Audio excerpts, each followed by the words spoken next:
Hello everyone, it's Lisa. I am coming to you with a video today called Indian style fried zucchini, inspired by a co-worker who passed this recipe to me in order for me to share it with all of you. So try it out. If you like it, let me know down in the comment box. Also, come closer.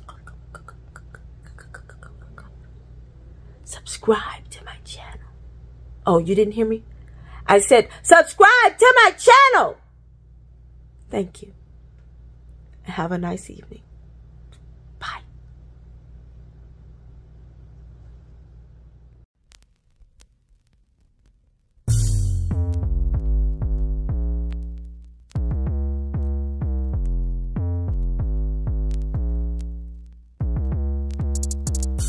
Note, paprika has a nice smoky flavor, so you can add it at the end or you can mix it in with all the spices as I'm about to do.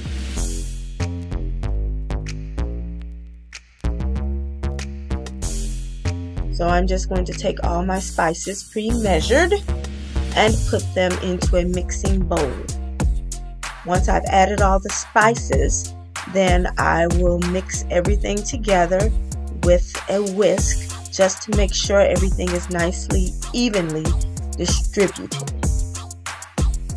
Note, again, the paprika can be added in the last 3 to 5 minutes of cooking if you want more of that smoky flavor. Otherwise, mix it in as I'm doing. All of this will be done on high heat. So take your pan, put it on. I'm using my wok, but you can use whatever pan you have or skillet.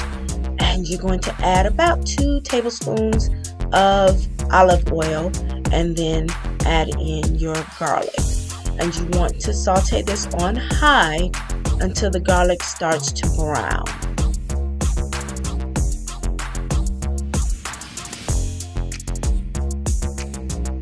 Then you're going to add in the zucchini. What I added in there is approximately 3 cups of chopped zucchini. Then I am adding my salt and pepper. I want these added at the beginning just to make sure that I have enough salt content in the dish as well as the pepper to give it a little bit of a kick. And make sure, as you will see throughout, that you taste everything.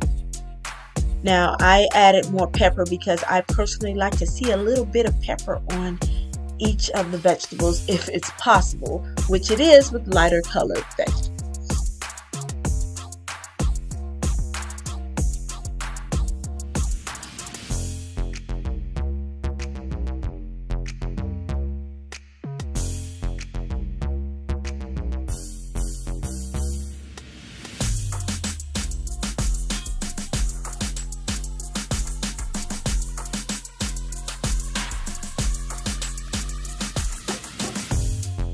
You're letting this simmer on high for about 2 to 3 minutes.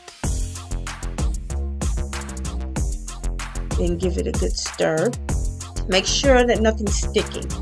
That's something that you have to be very careful of. Then we taste. This is the first taste, to taste for the salt and pepper content.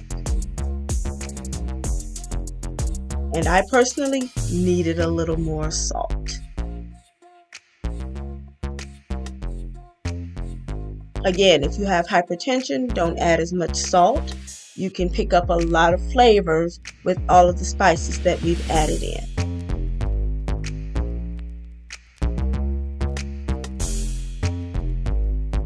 Now let's take our spice mixture and add it in to the pan.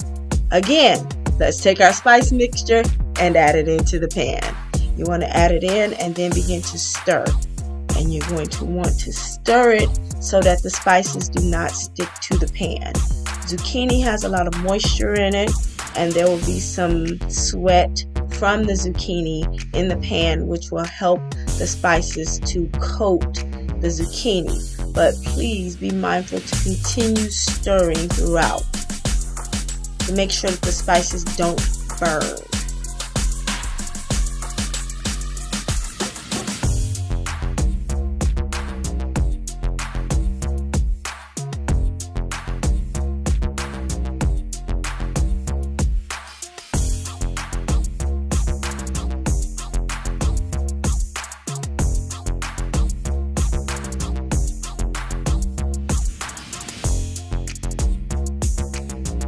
Now we're going to add in a little bit of vegetable stock. Here is where my recipe also deviates from Heital's, because she did not have any vegetable stock or moisture added to her particular dish. I'm adding this because when I tasted it, I tasted a bit of the spices as being a little too raw, and I wanted to cook a little bit longer, so I added the additional moisture with the vegetable stock.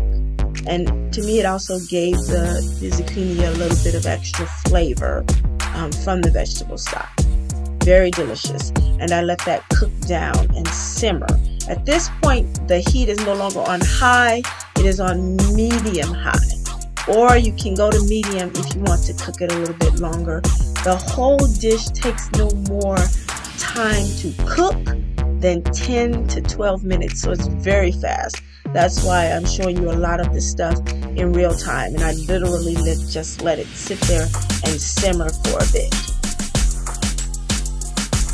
And then I had to taste it again because, well, you want to taste it before the dish is at the end of cooking, because if you need to tweak it and add some more salt, pepper, cumin, turmeric, whatever you think makes it taste better to you, add that in.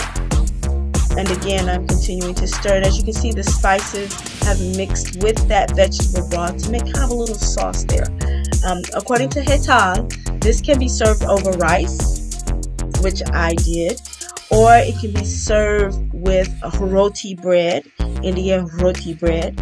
Another friend of mine, here I am tasting again, served it actually with a bed of lettuce, which was quite different, but according to her, very tasty. So you have many options for serving this, many options for eating this. I am even going to come back later with a gluten-free roti bread recipe just to see if I like it. So be on the lookout for that.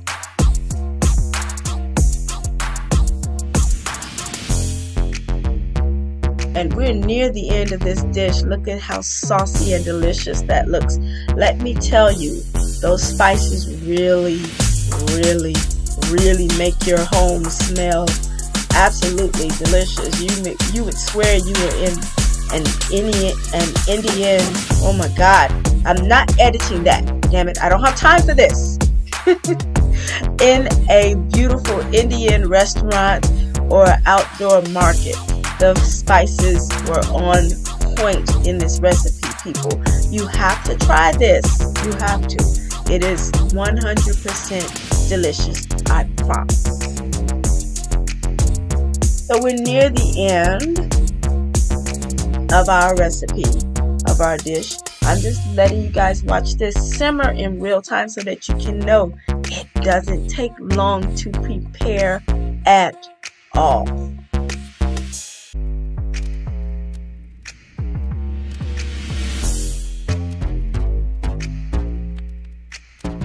Again, just periodically stirring, and you also want to give it one final splash, for me, of vegetable broth, and that's just because I wanted my zucchini to be a little softer, but you can do it to your texture.